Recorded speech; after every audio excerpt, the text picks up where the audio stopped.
So because of the nature of the conversation we're having, basically a safe harbor statement addresses that some of the things that we'll talk about may or may not be in future developments, in particular the IFC standard through its roadmap, and that any no decision-making purposes should be made on this information alone. And if you want more information about that, we'll ask Jon, but certainly that's what we need to state. So, without further ado, we've got putting the civil in IFC.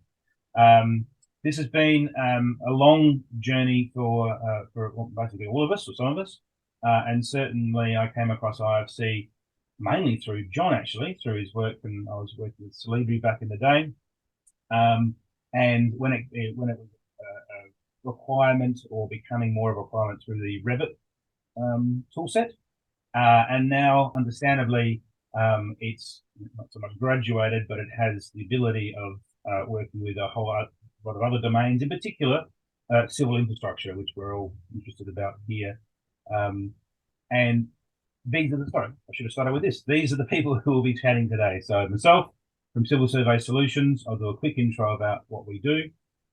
Jon, who's a board member of Building Smart Australia, and also a developer with his own company, Geometry Gym, and Scott Beazley, who's a consultant for Geometry Gym, also works with some of the groups in Building Smart, and has been involved with IFC for a very long time, and has done an amazing job to continue to push this open compatibility across platforms and across industries.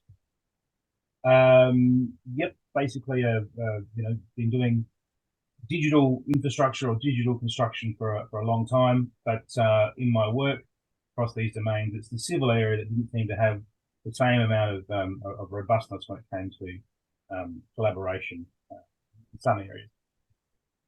So who are Civil Survey Solutions? So we're an industry partner with as a gold partner of Autodesk. We provide all of the Autodesk solutions, but in particular focus on the civil infrastructure, and that includes now water, which is part of the Autodesk infrastructure family. And certainly my involvement is particularly with professional development, learning and training. So these are part of this that seminar series that we're doing to promote both that and also create some conversation across the industry.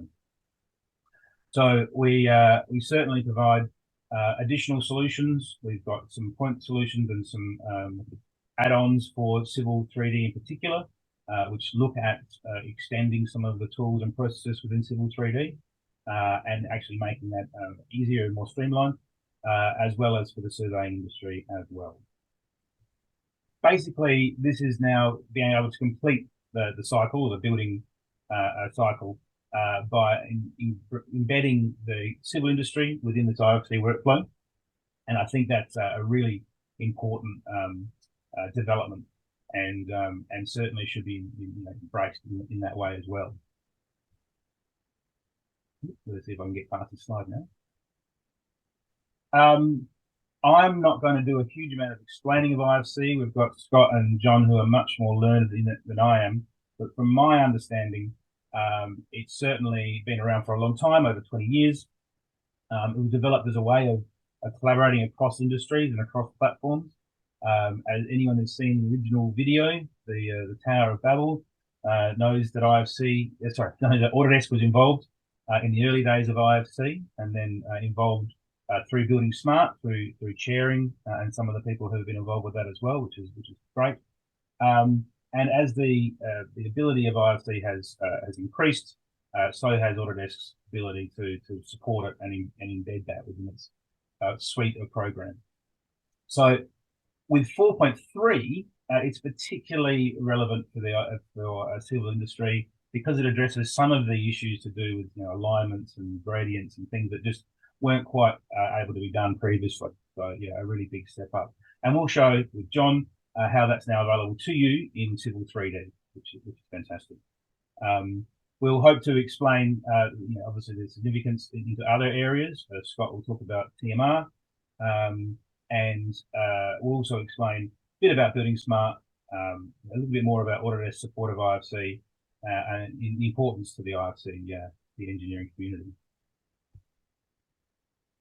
So what is IFC? So again, without going into too much details, it is a schema rather than an actual format, but it's a schema which identifies and describes geometry and information that goes along with geometry. So it does sound very BIM-ish, because it is. You know, it's a key tool in the BIM workflow, and you can have, you know, almost unlimited data that's attached to these geometries that can be read by other platforms. So it has grown to incorporate other types of tools. There's a checking tool, there's a model viewer tool, and there's another couple of descriptions. But at its core, with its releases, which are a collaborative output from very learned people around the globe, and then it's fully documented, fully available, and fully accessible. So it's an open source schema that you can incorporate into your workflow. Now, I'm sure Scott and John will do better than that. But in case of the 4.3, certainly it's now able to be looking at roads, rail, so you've got horizontal alignments, and even waterways and tunnels, same sort of thing, with multi curvatures and those sort of and sweeps and things. So really necessary for these billion-dollar projects that are going on. So I want to acknowledge Brett Casson, Australian, working with Autodesk, worked for Autodesk for a while now, and he actually comes from the civil industry before joining Autodesk, and has recently put together a package about IFC and how it's utilised within Autodesk. So this is a good one to sort of for their input as well. One of the challenges in designing and delivering transportation and infrastructure projects and the use of traditional IFC was the lack of standards for object definitions. IFC 4.3 solves this problem by providing a clear framework for how railways, roads and highways, and some waterways are defined, categorised and classified. Autodesk has developed the IFC 4.3 extension for Civil 3D with interoperability with Autodesk Revit, which enables efficient, seamless design and digital modelling for infrastructure and transportation projects. With Autodesk support for IFC, our customers can ensure the accuracy and availability of their data across different platforms and applications. Autodesk will continue to support IFC 4.3 as the standard evolves. So what does that mean in practice? So it means that there is some, I guess, hero tools inside the AEC collection, which support the latest IFC. That's the Revit, as Brett talked about, and Civil 3D, now with the Civil 3D extension, which John will talk about as well. There are other tools, other platforms within, or titles I should say, within the collection which do allow for IFC use as well. Some of those vary depending on whether it's import, export, and what version or a release of the IFC can work with. But certainly it's important to Autodesk, and so that's for, it's going to be increasing across that workflow. But the two hero products certainly have the whole capability that the 4.3 allows for. And I'll update this graphic as news comes in. Certainly the AutoCAD plant and AutoCAD architecture has some support for IFC. It's now part of that AutoCAD platform, so a bit hard to distinguish that. I might have to pull that out separately. And I would imagine some of the bridge design would have it as well, but I'll have to have a look. So lastly for me, and then I'll pass over, why is this important? Why is this whole IFC journey important and digital engineering? So you may have seen some announcements last year from Victorian Transport of Digital Engineering, VTDE. They're looking at a 6-year program to introduce a whole range of digital transformation. Their most recent announcement has been from the digital twin type of department, and they are utilising the IFC format for the e-comply solution. Now, this is probably a bit more towards the architecture building community, but it certainly will be utilised in other areas as well. And you'll see already that they're talking about a topography terrain schema, and where that sits in, we can sort of follow that as well. But these are part of the industries, or the agencies, I should say, that are looking for this. Why agencies? Well, I guess governments on the whole are very averse, or trying to be averse to putting all their eggs in the one platform, and they want to have data assurity, that they can access their data, at infinitum, and IFC allows them to do that. It's not proprietary, and it's not locked up in certain ways. So that's just one reason why government in particular are looking at this. So I'm going to hand over now to Scott. As I said, Scott's been involved with this area. I think I first knew Scott when he was working for the Queensland government in the projects department, and they were completely instrumental in getting IFC involved in their projects up there, along with I think Jon Mirtchin. If they weren't, he was associated with it. And now Scott is working alongside Jon in Geometry Gym, as well as his own consultancy in Open IFC. Geometry Gym, as the name evokes, is Jon's company, which specialises initially in structural connections and connectivity across a multitude of platforms for some of the biggest projects in the world. So, and all using IFC. So certainly the proof that the IFC can do some amazing connectivity work. And Jon can maybe go into that later on. So they has got a range of tools at the moment. The most probably ones that we would look for or look at is the Reva IFC and the Navis IFC, which are extensions to the IFC ability, and are able to do even more geometry magic than, say, some of the standard IFC imports, and also with Rhino as well, which is an enormous package for concept and structural concepts. So at that point, finally, I will hand over to Scott, and he can go through some of the work that he's been doing locally here, and then we'll hand over to Jon for a bit more of a deep dive. Wonderful. Thanks, Matt. Thanks for your introduction. And it's just good to be able to talk to different sorts of people in the industry, because, as you know, I've been come from the architectural background, and I've taught in a range of places, as you can see there. But still, for over 20 years, I've been involved in the digital side of things. Okay. So some of the work that I've been involved in with Jon is doing consultancy work for Transport for New South Wales, helping them to implement their digital engineering framework.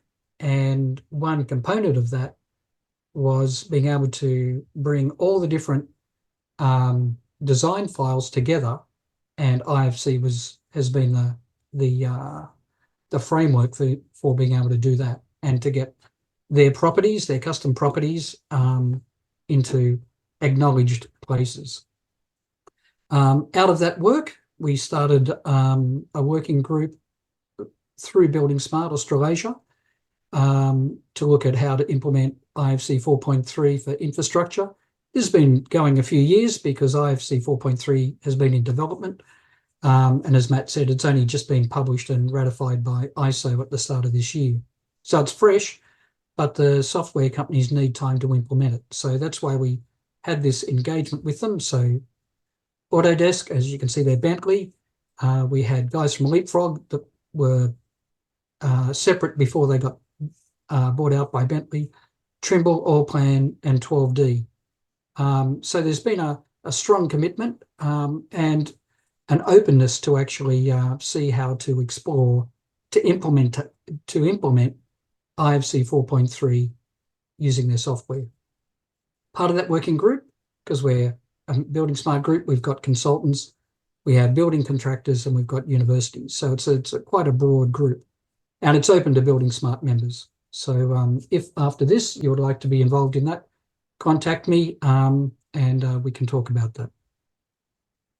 So I suppose the question then comes, what is so different about infrastructure projects? And you can see in the little graphic below there, which is a bit like the one that Matt had, that previously IFC was developed for buildings domain, but then there's been this need to kind of extend it. And so the main, I suppose, three at the moment that have been implemented are bridges and roads and geotechnical, with railways coming on as well. They're underpinned by the application of using alignments, and that was the big change in IFC, I think it was 4.1, being able to support alignment objects, which in effect don't exist in buildings, but do in the infrastructure space. So it's this incremental development. As you can see there, tunnels is due to come, and that's based on a lot of work on the geotechnical side. There's this concept of model view definitions, and you might have kind of bumped into different versions of IFC files, IFC 2x3, IFC 4, now IFC 4.3. A model view definition is by its nature a subset of what's in the authoring package. And normally the one that's specified is a reference view. Think of it as in back in the olden days, like when I got started, a structural engineer might produce drawings for me, the architect. So I would slide them under my tracing paper and I would work from that. I would do the coordination using their work as reference. So I don't want to change the structural file. I just want to use it for reference. That's the primary use for an IFC exchange. And normally that's what a digital management plan or a BIM management plan has in it, asking for a reference view. IFC 4 is able to support more complex geometry more efficiently. So hopefully once we get people to implement 4.3, we'll be able to have efficiencies of dealing with the geometry better as well.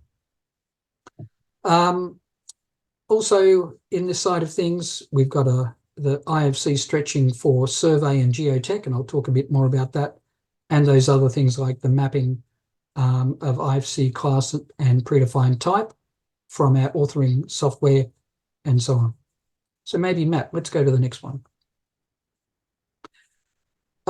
Here's just a couple little screen grabs from our little working group, our IFC one. To make it a little bit more real, we said, how about we grab a piece of dirt somewhere and put a fictitious design on there and see how we can then implement this. Now, we've been using the originally Transport for New South Wales digital engineering framework. So that's why the information there kind of has got that derivation.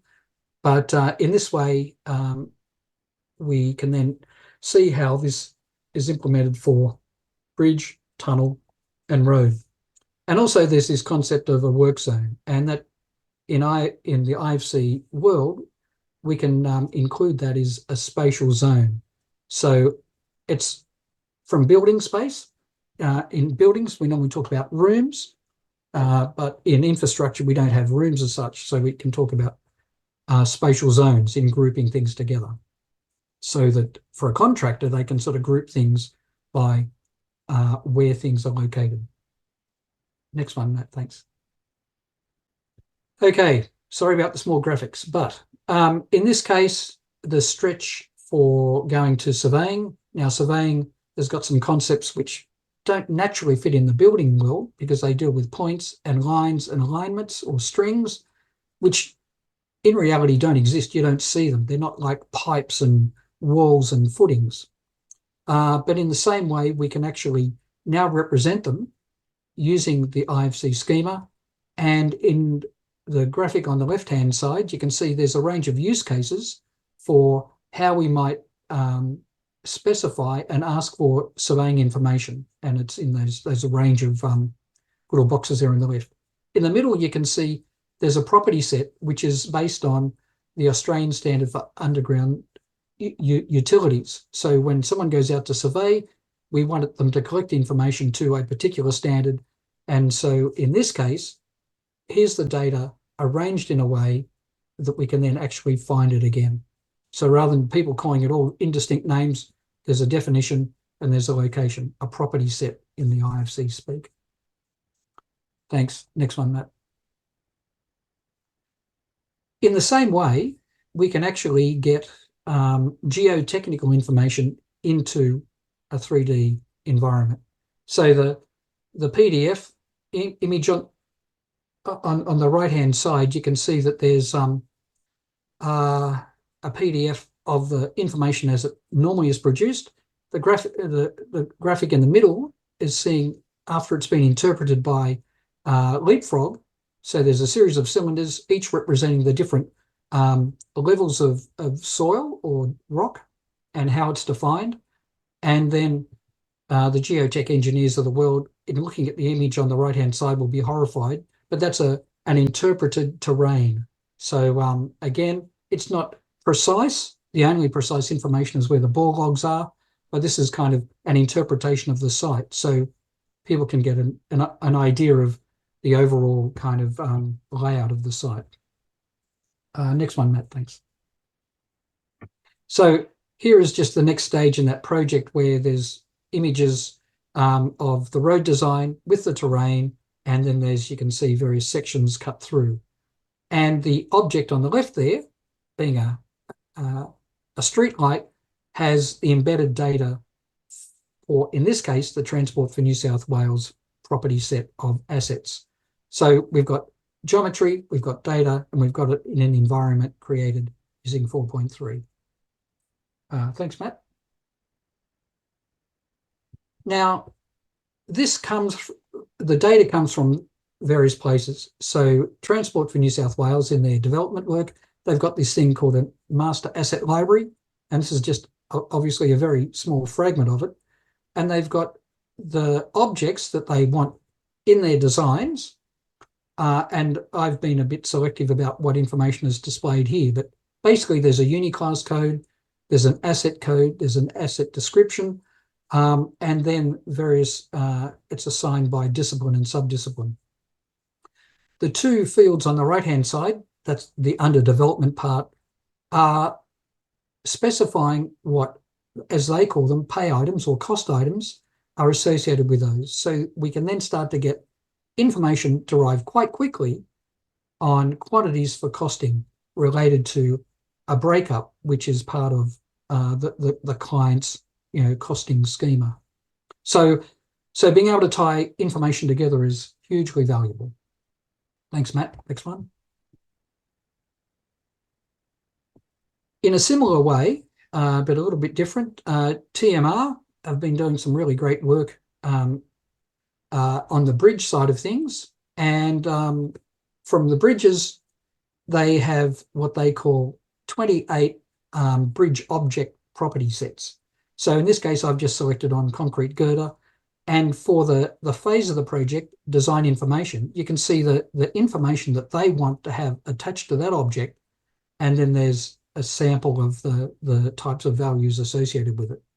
So this is quite wonderful, because as soon as you've got the thing with the correct data and it's classified well, we can then use it for all downstream purposes. And even in the modeling, it gives us consistency. So people know how to create it and what should be in it.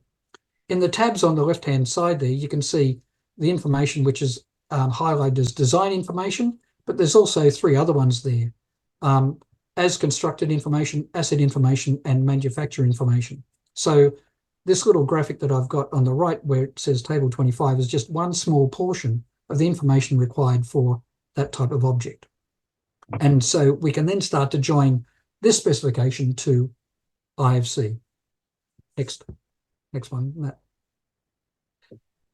Now, one issue, I suppose, is if you're a modeler, knowing what to assign to what IFC class and predefined type. So part of our work in our little working group, apart from the kind of the high level stuff of getting the software companies to implement it, we're really aiming low, as in the sense that people who make models want the information. Sometimes they really don't care why, but they want to know what.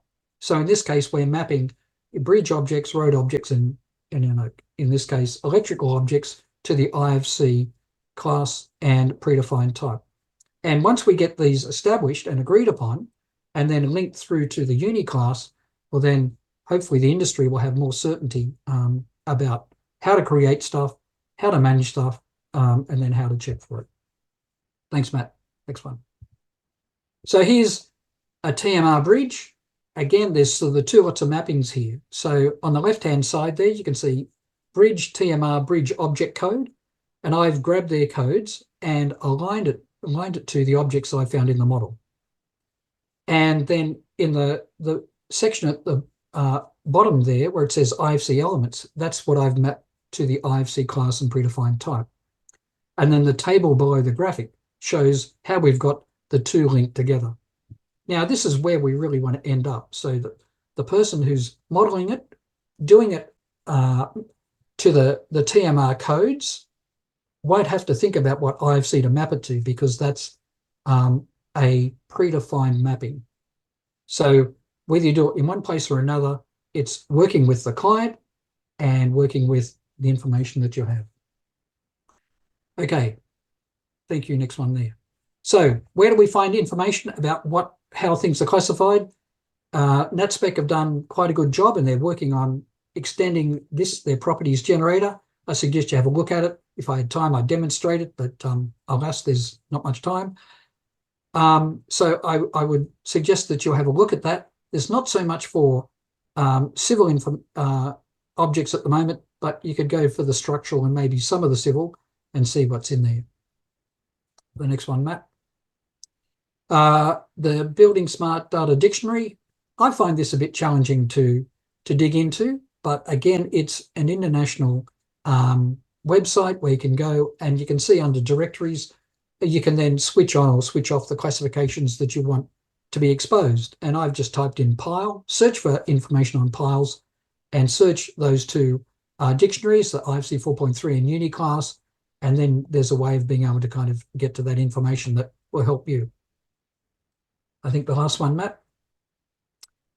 Okay, just recently, NBS with their uni class classification system, under the products, so the PR codes, they've now got their codes mapped to IFC 4.3, so you can see that on the right-hand side. Now, some of these, it's probably the first cut. There may be some little imprecisions, but it's a really good place to go, so that if you have information from a client, you need to specify something to a PR code in uni class, then you can then check it to kind of go, well, that gives me a fair idea of what IFC should be mapped to. So I think these resources will be developed far more, and will NBS, I think, will then have it applying to the SS, the systems code table as well. Okay, so I think that's about all from me. And so over to John. John, how would you like to do this transition? Well, firstly, I'll do a quick intro. So John is a Melbourne lad, graduated from Melbourne Uni, worked for a couple of structural firms, off to London like most people, met his wife there, but also I think he told me once that he saw IFC as a bit of a cheat to try and get two programs to talk to each other because no one else was using it. There was a whole heap of other codes being written, but IFC was there and ready to go. He'll correct me, I'm sure. But has since worked across a lot of industries, a lot of huge projects, Dubai and others, with his tools and developing tools to make sure they go together. So I'll pass to you, John. Yep, thanks, Matt. Thanks, Scott. Yeah, so for those that don't know me, as Matt just mentioned, I'm a hybrid structural engineer / software developer. So I did both as a degree at Melbourne Uni about 24 years ago, and started Geometry Gym after having worked as a structural engineer for 10 years to try and help other engineers, architects, and builders with, in particular, interoperability and how to communicate on their projects and get the most out of their authoring applications. So most of the software that we develop is in the form of plugins to enhance or add extra functionality to the core platform, and I guess a bit of private research and development, and try and do some trailblazing on how these workflows can succeed and be utilized. So Scott gave a pretty good in-depth or oversight into IFC and industry foundation classes as one of the standards that Building Smart develop and support. I'm going to, at Matt's request, look more specifically at just some of these concepts and how they might be used in Civil 3D, and how they could be published and exported in particular to IFC, so that others that you collaborate and communicate with can consume and use that data. So to date, as Scott mentioned, CAD drawings or hand drawings or sketches, and as well as reports and specifications and things like that, have been the primary method of communicating data. So if you're an architect or an engineer or a builder, then using that sort of technique or method to communicate, and of course drawings primarily need human interpretation. So a more modern or preferred way of doing it as technology it enhances and advances is to use models with geometry and databases with attributes and relationships and properties and quantities and things like that. And so what IFC gives you is an agnostic and standardized way of communicating these sorts of concepts using the schema or data model that the industry foundation classes provide. So in this slide in particular, I'm sort of showing a Civil 3D corridor model. If any of you have done the training or examples, that's what I've basically used, is a lot of their training models, just to show freely available models that I can demonstrate and test or show these sorts of techniques and exchanges with.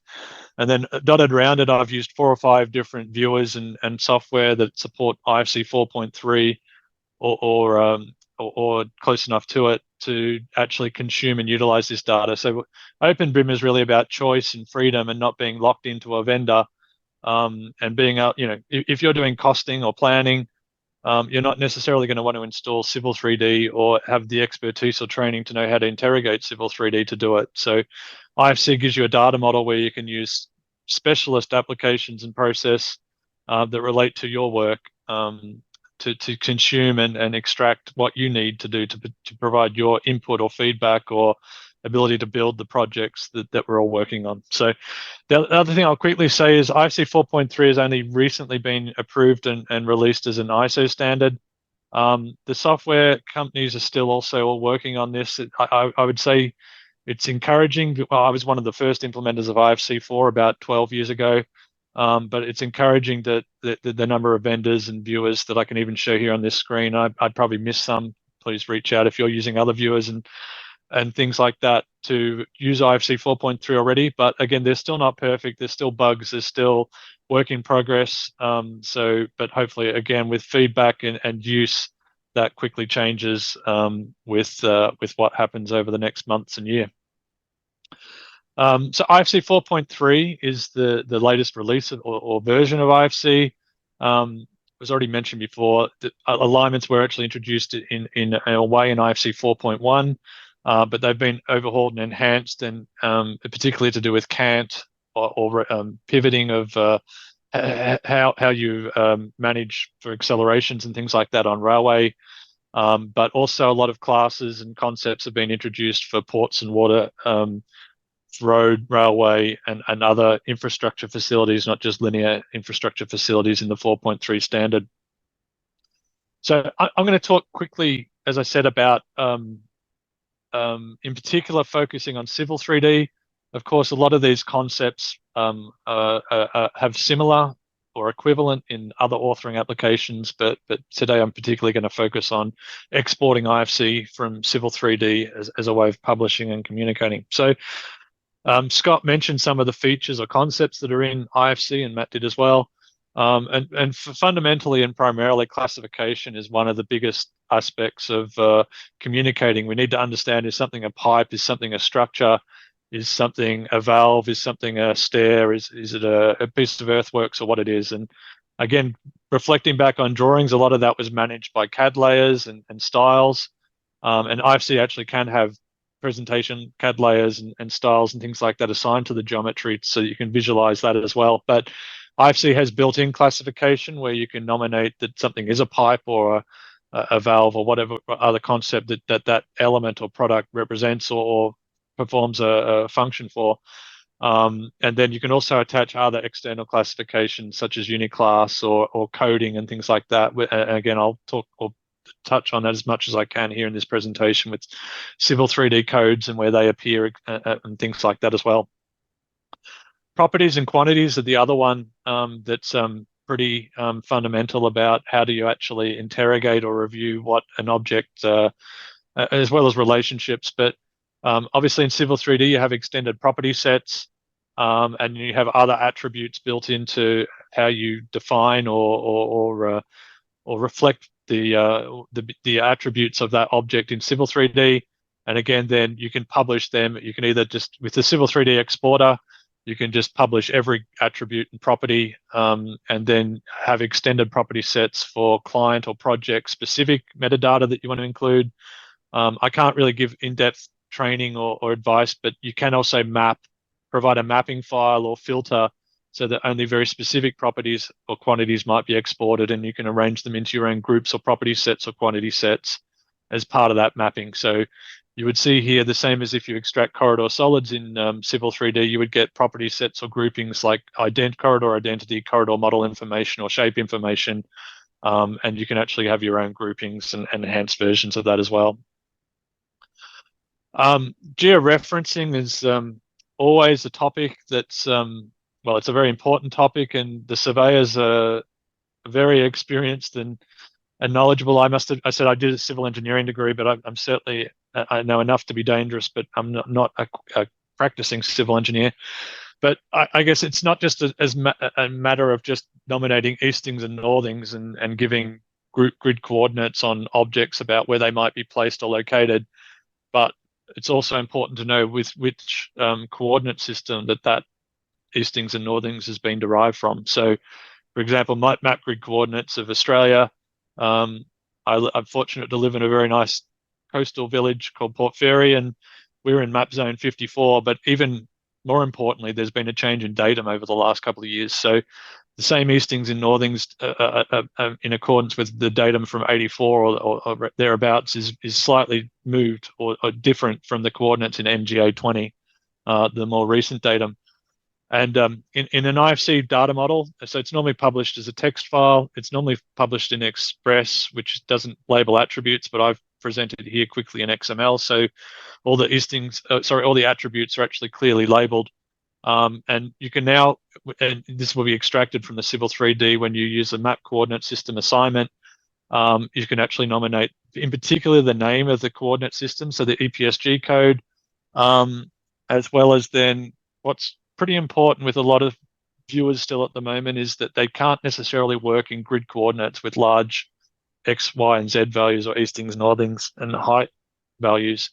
So in Civil 3D in particular, because this data might need to be consumed in Revit or in other applications that use local geometry only, then it's quite useful to establish a project base point and then write the geometry relative to that particular datum or base point. So here then, for example, you would nominate an origin with eastings and northings and a height, and then all the additional model would be written relative to that that base point. So again, the way that's managed at the moment in Civil 3D is you establish a COGO point, or the exporter will create a COGO point local to the model.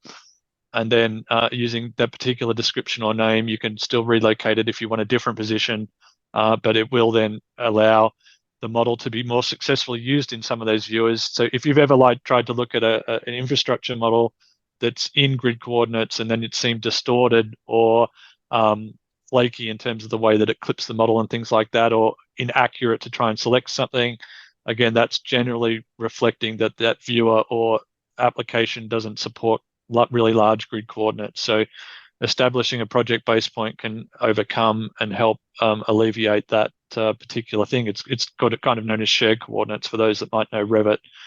It can establish a project base point using that as a technique.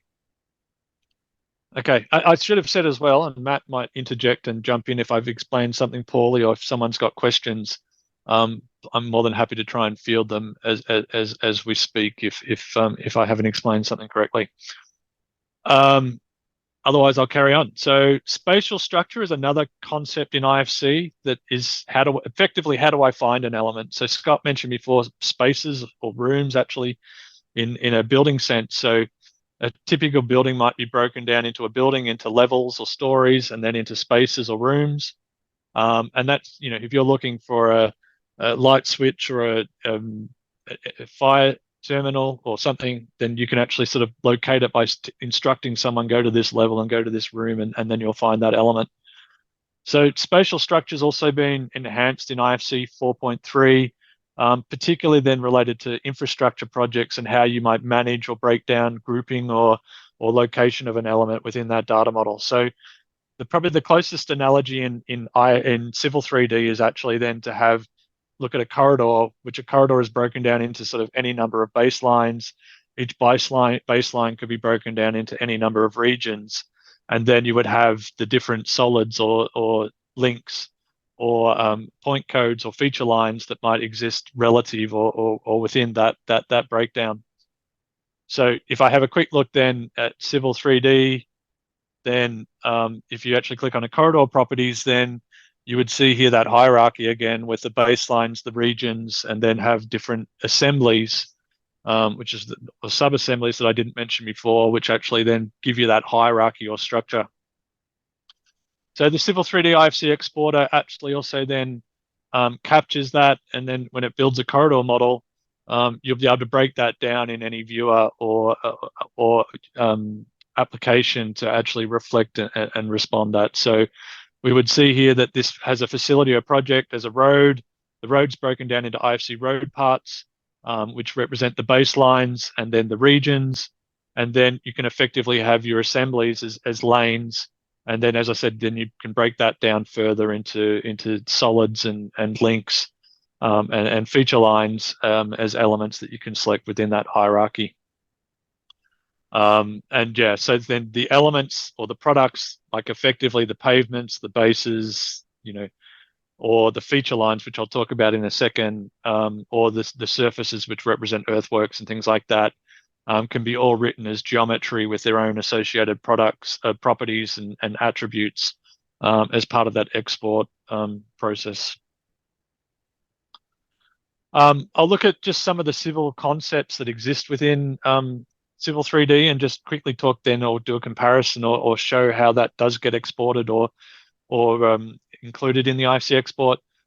So we'll talk in a second after this about how you can access this export or import plugin, but it is sort of a very specific add-in for Civil 3D to, in particular, trying to test and support these concepts in the 4.3 extension without worrying about the other verticals and the sort of more out of the box installed IFC import that you get with Civil 3D and some of the other verticals. But the surfaces are something pretty fundamental as well to infrastructure projects, normally modeled as a tin, and normally several surfaces representing things like existing ground or final ground and things like that. Tins are fairly simple and supported in IFC using, again, a shape representation for triangulated face sets. And hopefully that's well supported amongst all the viewers. They've been in IFC for some time. The one thing to note quickly on that, if you have tins with thousands or millions of faces, then because IFC file is typically written as a text file, that file size can blow out. So you might want to customize different exports and say have an existing ground, which isn't necessarily exported every time you export all the other project. And again, also if you do want a binary or a compressed version of the IFC file to upload or download, then there is an IFC zip, which is literally zipping the IFC into a compressed file that can help alleviate some of that file size. You just then have a slight penalty where the receiving application needs to unzip it as part of its opening process. So yeah, surfaces are pretty straightforward. COGO points are also exported. Typically then it's classified as an annotation, but again, you can control the mapping of entities in Civil 3D to what IFC class it comes up with, but you can do that a number of ways, including by the CAD layer or by attributes that you store on these entities. And the point has a representation, which is simply a point. And again, it can store different property sets, including extended property sets as part of that export.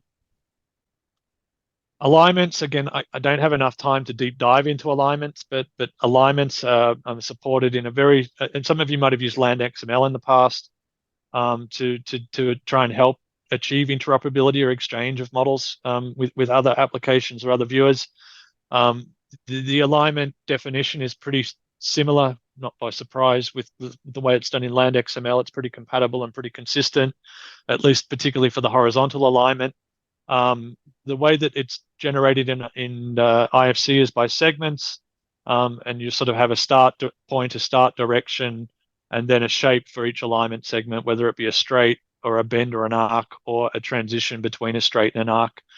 I would say at the moment, reliably, clothoids are primarily the transition or the transition curve that's supported. There is provision, at least for some more advanced transitions, including cubics, like as used for New South Wales. Again, it might not be well so supported internationally by the international software, but the provision, at least semantically, you can describe other transitions other than clothoids, but certainly not every transition is supported yet in an international and global standard like IFC. Profiles or vertical alignments are actually also supported in IFC as a projection above the horizontal alignment. Again, it's actually done in IFC by segments, whereas in Land XML, it's normally done by an intersection point definition. And again, you can have straight segments, you can have segments that follow an arc or a curve, as well as then parabolic segments for particularly roads. So yeah, and I guess that's one of the things as well. So Scott spoke about primary use cases of IFC being for reference or coordination. And it's kind of a bit tricky because some concepts in IFC are very well defined semantically, and hopefully alignments is one of them. So actually it is possible to sort of author an IFC alignment in one application, import it into another, and then be able to edit or modify or manipulate it. You can kind of expect or hope for that. Whereas I would say, if you're talking about a corridor, then I would be leveling your expectations. So there's not enough semantics and information about the parametrics or the construction of that corridor in an IFC data set to think that you could model a corridor in Civil 3D and then edit it in 12D or Open Roads or somewhere, or vice versa. So then that model is more for coordination and reference rather than semantic transfer of intelligence and parametrics. John, sorry, I do have a question. That was exactly going to be around this thought bubble, or more that just because one tool writes in IFC and the other tool imports IFC, you're not suddenly going to get the situation where you can transfer across, lossless. And that's already happened or happening in building. You can take an IFC out of ArchiCAD and open it up in Revit, but it's not the same building. No, and it would take a lot more effort and a lot more agreement and standardization. And what we're not trying to do with a standard like IFC is trying to handcuff or handicap or cripple or be a hurdle or we want to try and encourage and we want more innovation and more features and more efficiencies in the software that we're using to model these projects. But what IFC is more about is then how you communicate what you've done as a consultant or a designer or a contractor or whatever your role is with others that need that information in the project or for that client. So, but yeah, like I said, it is possible for some elements. So alignments is something where it might be useful to be able to, although again, obviously there's contractual responsibilities and things like that. So being able to edit someone else's model is not necessarily a great thing or required for project work that's being done. Okay, so quickly to rattle through, because I know we're running out of time. So feature lines are also, or string lines as they might be referred to, are supported in IFC, again, typically written as an annotation and written as a series of points. Again, I guess if you want different attributes on distinct points, then maybe it comes back down to more generating COGO points and things like that. That certainly I don't think has been supported yet in Civil 3D. but including and corridor feature lines, as you can see here, can be opted in or out for in the export, so that you can have them for use downstream, for set out and things like that, surveyors, as part of that export and that downstream consumption. Networks, as they're called in Civil 3D, for pipes and pressure pipe networks. Again, in IFC, that concept's called a IFC system, or effectively it's a group. So you can still have your project hierarchy, where how you find that pipe or that structure, or that manhole, or what it could be. But then you can still have groupings, which is often aligned to a function or a purpose, whether it be like stormwater or hot water supply or cold water supply or gas or what it might be. So in IFC, an element can participate in many systems and groups, and systems can be comprising other systems. So you can have this hierarchy of systems as well. So, but again, at least out of the box Civil 3D, you can expect to see systems of generated in IFC as part of that export. So here, for example, in USBIM, I could demonstrate that sample model had one single distribution system, and then review or visualize the structures and pipes that comprise that system. And then pretty much finally, for what I've got time for today, is linear referencing. So IFC actually has reference that you can position along the alignment, and then position other elements, whether it be a sign or a signal or a gantry or a pipe, a manhole, or what it might be. So you can actually have linear positioning where you can nominate a chainage or a stationing, and then offset from the alignment, including sort of the direction or plane that might be formed from that alignment, its orientation or tendency. Now, at least to date, I would say initially, effectively stationing or linear referencing is, at least at the moment in Civil 3D, primarily used in corridor objects, where you would get properties that nominate start station and end station, at least sort of how its extent or where a location might be. I certainly know there's been requests or suggestions about nominating. I guess out of the box, Civil 3D doesn't have what I would describe yet as a really comprehensive linear placement of concepts, but I know there is requests and suggestions, and has been considered whether it could be supported to then nominate using attributes what alignment, say a block is positioned by, and then have the Civil 3D exporter generate or compute the linear placement based on that, based either on its horizontal alignment or its profile. So there's at least some provision for that already in the version that's been released or about to hopefully be released. But there's certainly more that can be considered and improved in that area for linear placement and linear referencing. Certainly, if you've imagined even though Autodesk have gone to a very frequent release of software, you can think back to the days where it was one release a year. If the IFC format or scheme comes out halfway through, then they just couldn't really do anything about it. So now, certainly this started with the Revit programs, where they actually made the Revit importer open source on GitHub.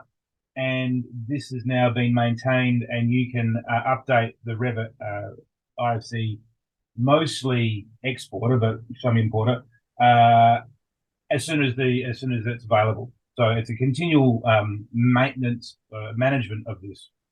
So when people open the box, throw in a design, export out to IFC, and wonder why it's not quite right, it's probably because you haven't updated. And in the case of Civil 3D, the fun starts here with having to maintain this as well. So the extension is I think now Autodesk's main way of tackling these things that occur throughout the release cycle.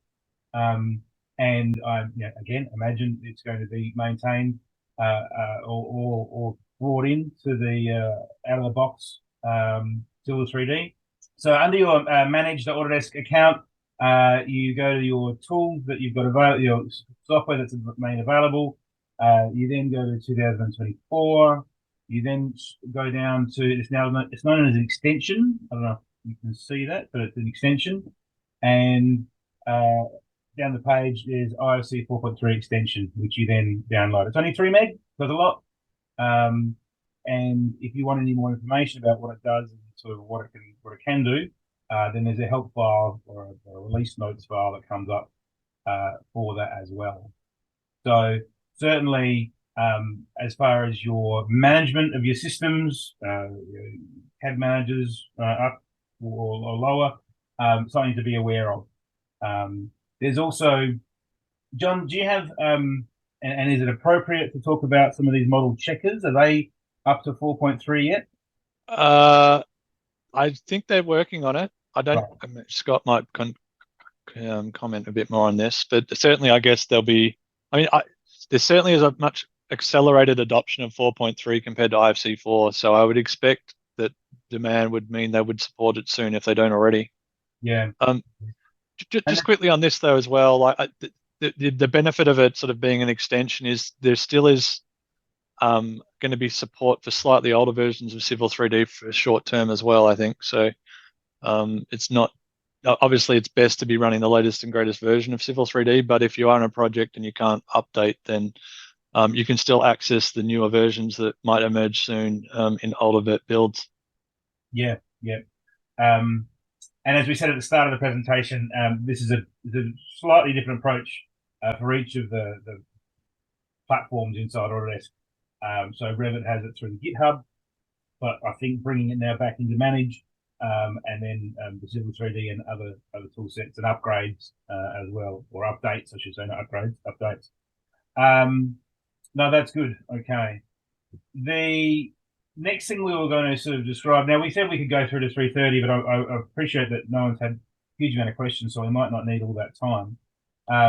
But certainly this is just, it's not even scratching the surface. It's scratching the IFC surface, let's say that. So certainly if you need more information about a particular project or particular way of implementing, perhaps John and Scott can assist with that, or at least point you to some resources before maybe chatting to you further. We certainly can assist with 2024 Civil and this plugin or extension as far as the training and update is concerned, or if you don't think you've got the 2024 available to you, then we can assist with that. We also have available, I've renamed it IFC readiness, but certainly we can chat to you about how you are integrating BIM and digital technologies, I guess, collaboration in your practice full stop, especially in the light of the Victorian digital assets, Victorian VTwin or MTR, those agencies who are now, and I guess maybe if I can go back to Scott, are you able to turn yourself back on, Scott? Yep. So all of this work you're doing in IFC for TMR, for instance, is this leading to the inevitable that this is how they will expect consultants to interact with them? Just to clarify, TMR are part of our working group, so we're not doing paid work directly for them. Yep. But they're providing their staff. They're providing projects so we can analyze them and then provide some commonality of approach across Australia. Right. But they have with bridges, I think pretty much every bridge that's done for TMR in Queensland is a Revit bridge.